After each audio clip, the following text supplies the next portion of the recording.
सो दोस्तों, पुष्पा इम्पॉसिबल में आप लोग देख सकते हैं कि जब पुष्पा इम्पॉसिबल के चोर के अंदर रिया आ गई थी तो दोस्तों पीछे ही यहाँ पर मोहिनी जी भी आ गई थी। अब दोस्तों जब वो रिया को कहती हैं कि जाओ बेटा गाड़ी में बैठो, तो उसके बाद मोहिनी जी यहाँ पर कहने वाली हैं जुगल से कि तू मेरी बेटी को पता नहीं क्या समझा रहा है, अपनी औकात में रह, और आइंदा के बाद अगर मुझे पता चला कि मेरी बेटी तुझसे मिलने आई है तो मैं तुझे नहीं माफ करूंगी। तो दोस्तों जुगल से तलवार कहता है कि अपनी बेटी से खुद पूछ, मैंने उसको कभी नहीं कहा कि यहाँ पर आओ, रास्ते में जाकर जरूर पूछी, एमी मेरे ऊपर कोई झूठा मोटा इल्जाम मत लगा। अब दोस्तों मोहिनी जी कहती हैं कि मैं तुम जैसे फरेबी लोगों का जानती हूँ कि हर बंदे को अपने वश में करना जानते हो, इसलिए मैं तुम्हें बार बार वार्निंग दे रही हूँ। ये कहकर दोस्तों अब यहाँ पर मोहिनी बैठ जाने वाली है अपनी गाड़ी में और रिया को भी यहाँ पर अपने साथ ही बिठा लेती है। जैसे वो यहाँ पर बैठते हैं तो जल्दी से वो अपनी गाड़ी चोल से निकाल लेते हैं और जुगल सोच रहा होता है कि आखिरकार ये रिया को मेरे घर का पता कैसे लगा और ये आकर सीधा मेरे से कैसे मिली। अब दोस्तों जब रिया गाड़ी में बैठ जाती है तो मोहिनी जी रास्ते में जाते हुए सवाल पूछती हैं कि तुम्हें पता भी है वो कौन बंदा था जिससे तुम मिलने गई हो। तो दोस्तों रिया कहती है कि जी मामा मैं जानती हूँ, उनका नाम है जुगल सैतेरवाल। अब दोस्तों जैसे ही रिया ये नाम लेती है तो साथ ही यहाँ पर कहने वाली है मोहिनी नाम जानने से कोई बंदे की पहचान नहीं हो जाती, मैं तुम्हें बताती चलूँ कि वो जो यहाँ पर बंदा है वो बहुत ही ज्यादा गहरा दोस्त है पुष्पा राजदे रिया का।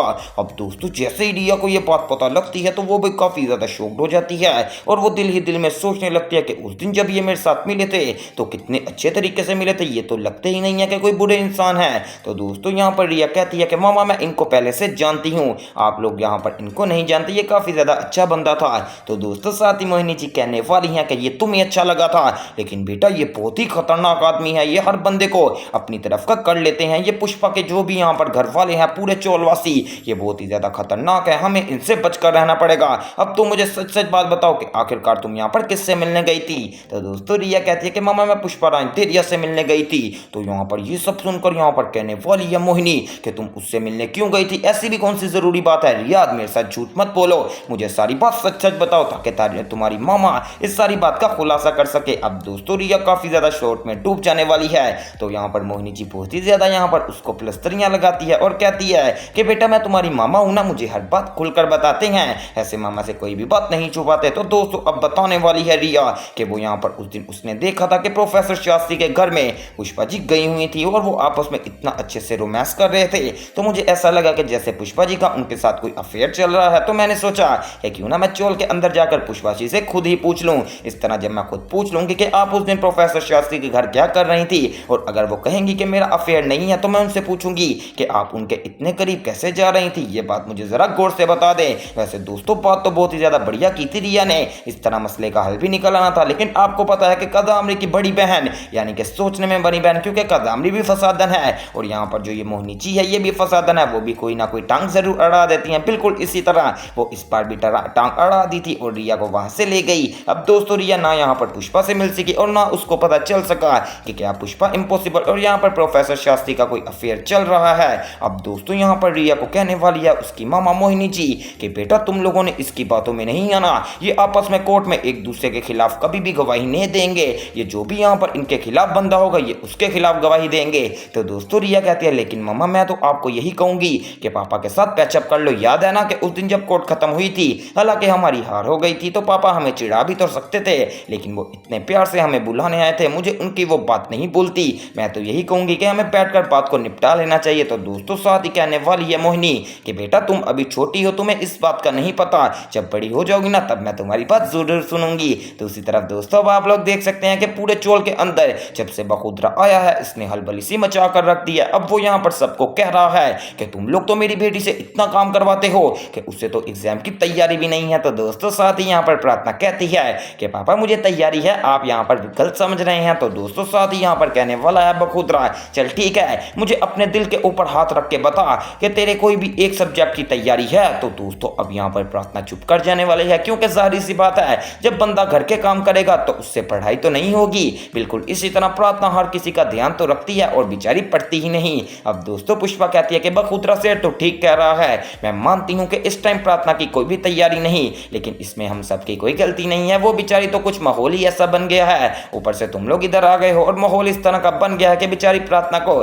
सबका ध्यान रखना पड़ता है। तो दोस्तों स्वाति बखुदरा कहता है कि अब मैं तुम लोगों को सच बताऊं कि मैं इधर क्यों आया था, मुझे पहले ही लग रहा था कि मेरी बेटी आईपीएस के एग्जाम की तैयारी अच्छे से नहीं कर रही, तो मैंने सोचा कि क्यों ना जाकर खुद ही देखा जाए, क्योंकि जो मैं देख लूंगा उसके ऊपर मुझे यकीन आ ही जाएगा। इसलिए मैं यहाँ पर आया था और मैंने बहुत ही ज़्यादा जांच पड़ताल की तो मुझे पता चल गया कि सच में तुम लोग प्रार्थना से इतना ज़्यादा काम करवाते हो तो वो आईपीएस की एग्जाम की तैयारी क्या खाक करेगी। मैं इसको अपने साथ घर लेकर जा रहा हूँ। दोस्तों बखुदरा के ये कहने की देर थी कि पुष्पा आ जाने वाली है गुस्से में और कहती है कि बखुदरा से तू तब का हमें पागल बना रहा है, क्या तूने बेटी अपनी यहाँ पर मेरे बेटे के साथ शादी नहीं करवाई, अब वो यहाँ पर मेरे बेटे की जिम्मेदारी है, तू कौन होता है, अपनी तरफ से बहुत ही ज्यादा हवा में तीर चला रहा है, ऐसी बात नहीं करते।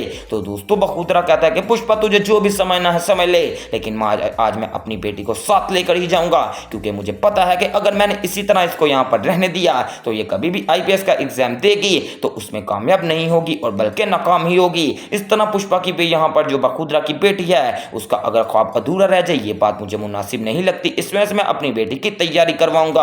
अब दोस्तों सुशीला कहती है कि ये आप इतने उतावले क्यों हो रहे हैं, कर लेगी हमारी बेटी तैयारी, इतनी भी वो यहाँ पर पागल या बेवकूफ नहीं है, उसको पता है कि कब उसने काम करना है और कब उसने यहाँ पर तैयारी करनी है। तो दोस्तों बखुदरा अब सुशीला के मुंह पर एक थप्पड़ मार देने वाला है और कहता है कि तुम बीच में ना बोलो, मैं उसका पाप हूं, मैं अच्छे तरीके से जानता हूं कि मेरी बेटी की क्या जरूरत है और क्या उसको नहीं करना चाहिए। इस टाइम उसको कोई भी काम नहीं करना चाहिए, लेकिन पुष्पा तो उससे हर काम करवाती है। अब दूसरी तरफ दोस्तों बात की जाए कि बहुत सारे लोग कह रहे हैं कि बदसा की अपडेट तो बदसा की कमबैक कब होगा, तो दोस्तों वो भी मैं आपको बताता चलूं। जब यहाँ पर दीप्ति की प्रेगनेंसी का तो जाहिर हो ही गया है, जब उसके बेबीज होने वाले होंगे मैं आपको लिख कर दे सकता हूं कि बदसा की एंट्री तब होगी। इसलिए आपको तकरीबन 1 से 2 एपिसोड या फिर 3-4 एपिसोड का वेट तो लाजमी करना पड़ेगा, क्योंकि डिलीवरी बहुत ही ज्यादा करीब आ गई है। और अब दोस्तों आपको बदसा की कोई लव स्टोरी देखने को नहीं मिलेगी, बल्कि आपको अब बदसा एक गैंगस्टर के टाइप रोल में देखने को मिलेगा, जो कि काफी ज्यादा मजेदार हो रहा है। और दोस्तों आने वाले एपिसोड्स भी बहुत ही ज्यादा बदसा के साथ बवाल होने वाले हैं। इसी तरफ दोस्तों हम लोग तो यही चाहते हैं कि बदसा की लव स्टोरी आए, लेकिन इसकी जगह अभी लव स्टोरी आ रही है यहाँ पर कोयल और कोयल के बेस्ट फ्रेंड की।